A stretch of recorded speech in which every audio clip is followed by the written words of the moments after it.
امام عشق محبت اعلیٰ حضرت عظیم البرکت مجدد دین و ملت فاضل بریلوی ارشاد فرماتے ہیں، واللہ جو مل جائے تیرے گل کا پسینہ، مانگے نہ پھر عطر کبھی چاہے دہن پھول، لب پھول زباں پھول زکن پھول بدن پھول، تن کا بھی ہمارا ہلائے تو نہیں ہلتا، تم چاہو تو ابھی ہو جائے کوئی مہن پھول۔ اور کیا بات رضا اس چمنستان کرم کی، زہرا ہے کلی جس کی حسن اور حسین پھول۔ آئیے کچھ سننے اور سنانے سے قبل آقا کریم صلی اللہ علیہ وسلم کی بارگاہ میں درود شریف پڑھی۔ اللہ رب محمد صلی اللہ علیہ وسلم نحن عباد محمد صلی اللہ علیہ وسلم علی ذبیح والہ ابد الدہور وکرما۔ محترم سامعین کرام، جیسے کہ آپ جانتے ہیں کہ آج بقرعید کا دن ہے۔ آج ہی کے دن حضرت ابراہیم علی نبینا علیہ الصلاۃ والتسلیم اپنے بیٹے حضرت اسماعیل رضی اللہ تعالی عنہ کے گلے میں چھری رکھے تھے اور رب کی بارگاہ میں حضرت ابراہیم کی قربانی کو پیش کیے تھے، اور اللہ تعالیٰ نے حضرت ابراہیم علیہ السلام کی قربانی کو قبول فرمایا۔ آج جو ہم اور آپ جانور کی قربانی کرتے ہیں تو دراصل کیا ہے قربانی؟ قربانی تو آج بھی انسانوں کی ہی ہے، جانور تو ایک فدیہ ہے۔ اب انسان جس نیت سے قربانی کرتا ہے، اللہ کے رسول صلی اللہ علیہ وسلم ارشاد فرماتے ہیں کہ اگر نیت صحیح ہو تو قربانی والے جانور کے گلے میں چھری جب چلتی ہے، اس کے خون کا قطرہ جب زمین پہ گرنے والا ہوتا ہے تو وہ زمین پر پہنچنے سے پہلے اللہ اس قربانی کرنے والے کی قربانی کو قبول فرما لیتا ہے اور اس کی خطا کو معاف فرما دیتا ہے۔ آج میں آپ کے سامنے تقریر تو نہیں کروں گا، بس وقت بہت مختصر ہے۔ ایک اعلان ضرور کروں گا، جو آپ ہم سب مل کے محنت کر کے جو مسجد بنائے ہیں، اللہ نے کامیابی عطا فرمایا اور مسجد بن گئی۔ کچھ اس میں کمی رہ گیا ہے اب تک، جو اوپر والے چھت اور اس کے اوپر والے چھت، دونوں چھت کو اوپر کے طرف سے پلستر کرنا بہت ضروری ہے، پانی اس میں جمع ہو جاتا ہے۔ اگر پلستر نہ کیا جائے، کام اس میں نہ لگایا جائے تو ہو سکتا ہے آنے والا دن وہ چھت جو ہے کمزور ہو جائے گا، کیونکہ ہلکی سی بارش ہوتی ہے اس میں پانی جمع ہوتا ہے۔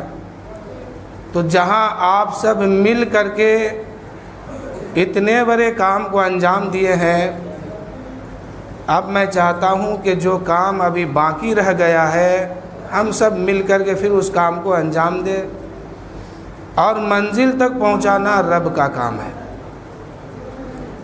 آگے بڑھنا ہم سب کا کام ہے۔